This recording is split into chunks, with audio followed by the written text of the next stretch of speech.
हो जा कि जो उस सूक्ष्म शरीर के अंदर लेप हो जाता है, उसमें जैसे स्पंज सोख लेती है, पानी को चूस लेती है, ऐसे वो सूक्ष्म शरीर इन व्यसनों को जो हम सारे जीवन में आहार करते हैं, पान करते हैं, कोई शराब पीता है, कोई सुल्फा पीवे, कोई अफीम खावे, कोई नाना प्रकार के चटपटे भोजन आहार करता है, उससे स्थूल शरीर की परवरिश होने के बाद भी कुछ मैटर बच जाता है और उसका फिर लेप उस सूक्ष्म शरीर, इसके अंदर एक ऐसा ही सूक्ष्म शरीर है, उसके अंदर लिप्त हो जाता है, जम जाता है।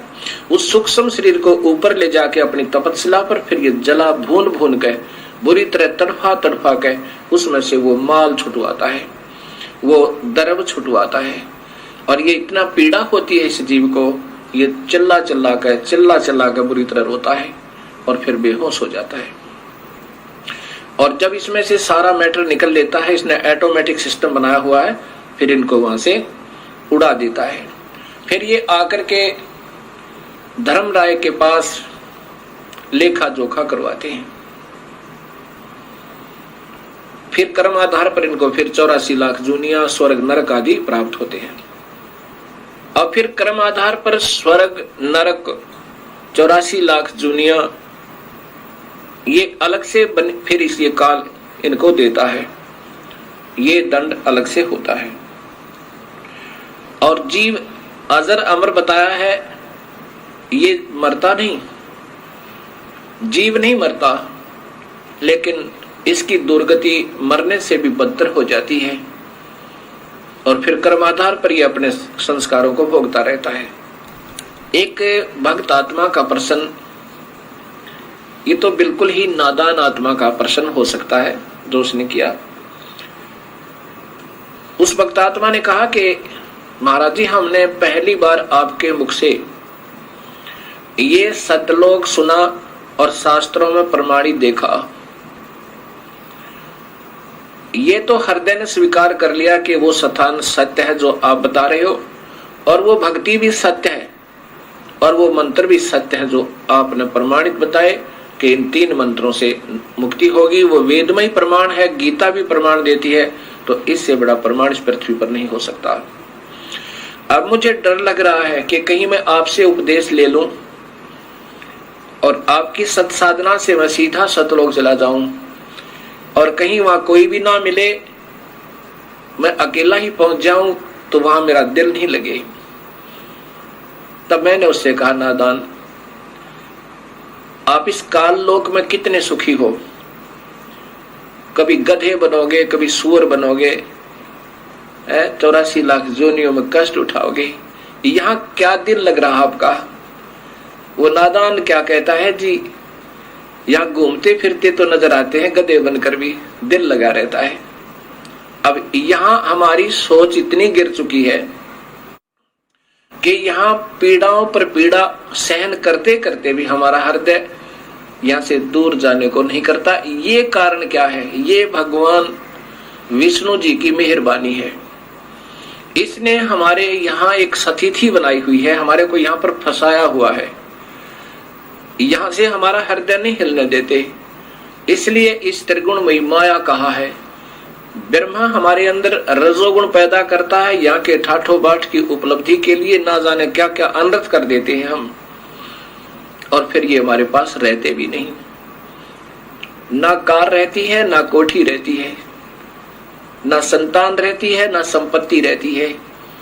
और जब तक ये शरीर रहता है हमारी वृत्ति ये खराब रहती है, ये भी जोड़ दूं, ये भी बना लूं, ये सुविधा उपलब्ध कर लूं, ये शरीर ही छूट जाता है, फिर ये प्राणी रो रो के टक्कर मारता है। अब ये सत्ज्ञान से धीरे धीरे आपका हृदय यहां से हट जाएगा। अब प्रश्न रहा कि एक भक्त ने कहा, जी फिर परब्रह्म जो अक्षर पुरुष है, इसको भी जन्म मरण में किस लिए बनाया गया? इसने जब क्षर पुरुष ने अर्थात इस ब्रह्म ने तप किया और राज्य प्राप्त किया, 21 ब्रह्मांड जब इसने पाए काल ने, उस समय इस अक्षर पुरुष के मन में भी ये आया कि क्यों ना मैं भी अपना अलग स्थान बना लूं, अब वहां पर इतना भी कमजोरी अगर आ जाती है तो भी ये जीव वहां रहने के योग्य नहीं होता। अब ये जो गलतियां वहां पर होनी थी वो हो चुकी, और इन गलतियों के कारण अन्य जो बची हुई आत्मा है वो बिल्कुल सावधान होगी, अब वो गलती नहीं करते। अब जैसे कोई जा रहा हो और एक को पागल कुत्ता काट ले और बाकी भी जा रहे हैं और फिर वो रोता हुआ भाग रहा है, इधर पागल कुत्ता है तो उधर कोई नहीं जाएगा, सब वापस भाग लेंगे। ऐसे ही ये जो गलतियां की जिन्होंने उन्हें सजाएं पाई और आगे बैन लग गया, क्योंकि सबको पता लग गया कि ऐसे निर्मल स्थान को छोड़ के और कहीं ठिकाना नहीं है, क्योंकि वापस यहाँ से दुख पाकर के वापस गई हुई आत्माओं ने वहां सभी को सचेत कर दिया कि उस काल लोक जैसा कष्ट कहीं पर नहीं है।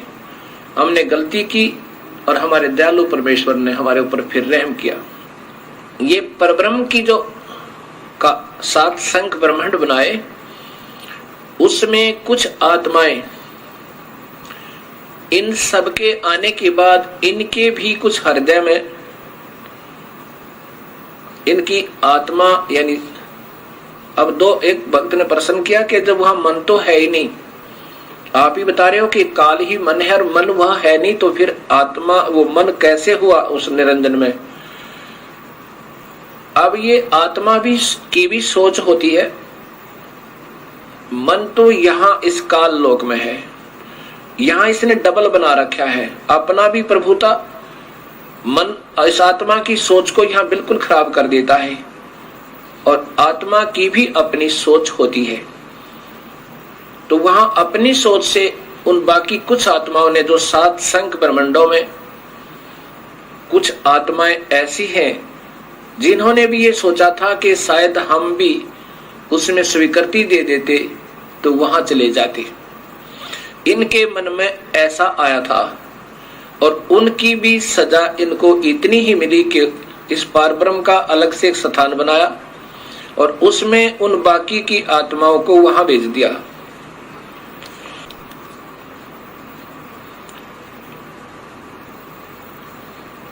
अब जो आत्मा परब्रह्म के लोक में रहती हैं, अब उनको ज्ञान हो गया कि वो तो बहुत परेशान है नीचे के लोकों की व्यक्ति, जितनी आत्मा गई है, अब वो कभी नीचे की वृत्ति नहीं रखते, और जो आत्माएं यहाँ सतनाम प्राप्त कर लेती हैं, केवल सतनाम।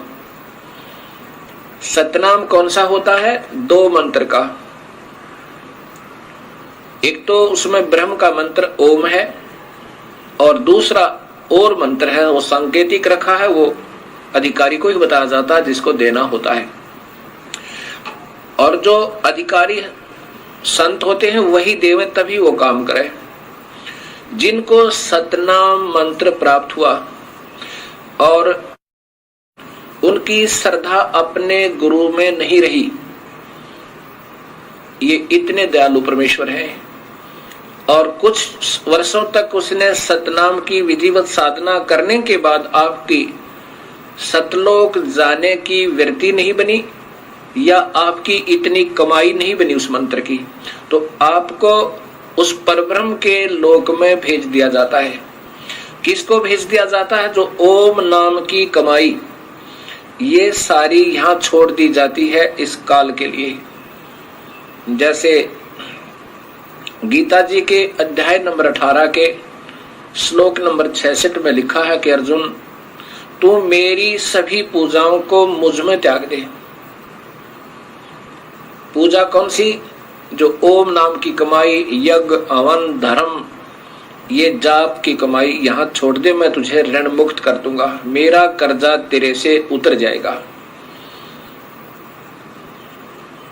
यानी तुझे ऋण मुक्त कर दूंगा, अर्थात कर्म मुक्त हुआ। वो आत्मा फिर इस पारब्रह्म के लोक में चली जाती है, और वो लोक एक तो वहां पर ये खाता नहीं, जैसा मैंने पूर्व बताया कि पूर्ण परमात्मा तो खाने वाले, वेद में लिखा है ऋग्वेद में कि खाने वाले और न खाने वाले इन दोनों भगवानों से भी बड़ा है। खाने वाला काल है, न खाने वाला ये परब्रह्म है, इनसे भी बड़ा है, अर्थात वो सत्पुरुष है। तो वो परब्रह्म जीव आहार नहीं करता, उसने ऐसी गलती कोई नहीं की, लेकिन मन में फिर भी थोड़ी कमजोरी, उसकी आत्मा में थोड़ी सी वीकनेस आई थी, तो उसका भी सजा उसको भोगना पड़ा। तो वहां ये यहाँ के हंस फिर वहां पहुंच जाते हैं। वहां पर इतना बढ़िया शरीर है, यहाँ के देवताओं का, ब्रह्मा विष्णु महेश का भी नहीं है। जैसा कि आपको बताया था कि यहाँ के देवताओं का तो शरीर है जैसे चीनी का कप बना हो, सफेद कप जो चाय पीते हैं, और हमारा मिट्टी का बना हो सीधा ही, इतना कमजोर है। और जो परब्रह्म के लोक में परब्रह्म और वहां के रहने वाले जितने हंस हैं, उनका सटील का समझो, इससे ज्यादा स्थायी है, लेकिन है नासवान फिर भी। अब ये सोचकर इस पर ब्रह्म को समझना, इसकी उत्पत्ति यूं हुई। और फिर जो सत भक्ति करता है और जिसको सतनाम भी मिल गया और कमाई फिर भी पूरी नहीं हुई, और साथ में यहाँ की कोई इच्छा आपकी रह जाती है, तो कबीर परमेश्वर हर ब्रह्मांड में अपना अलग स्थान बनाकर रहता है। इन आत्माओं को जिनकी अधूरी कमाई है, भक्ति पूरी नहीं हो पाई, कि काल के ऋण से मुक्त अभी नहीं हो पाए, और परब्रह्म का भी, क्योंकि परब्रह्म के लोक को पार करना है, उसका भी ऋण देना है, वो दूसरे मंत्र से, तत् मंत्र से कमाई करनी है, वो तत् मंत्र संकेतिक है। इन दोनों का मिलकर जब ये योग्य हो जाएगा, दोनों का ऋण उतरने योग्य हो जाएगा, तब ये कबीर परमेश्वर इनको सारनाम देकर, सारनाम की कमाई साथ करवा कर, और फिर यहाँ से सतलोक ले जाएगा। जब तक आपकी पूरी कमाई नहीं बनी होगी, तो आपको यहीं रखेगा, और आपकी थोड़ी बहुत भी इच्छा इस लोक में रह जाती है, तो भी इसी ब्रह्मांड में एक स्थान ऐसा है, वहां कबीर परमेश्वर आपको रखेगा। वहां पर आपको तपतशिला पर नहीं जाने देगा, तपतशिला पर नहीं जाने देगा, और न ही कुत्ते गधे सूअर बनने देगा, क्योंकि आपकी कमाई इतनी हो जाएगी, और साथ में आपके पाप कर्मों परमेश्वर कबीर साहब काटता रहेगा। जब ही नाम हृदय धरो, भयो पाप को नासे, जैसे चिंगारी अग्नि की पड़ी पुराने गा।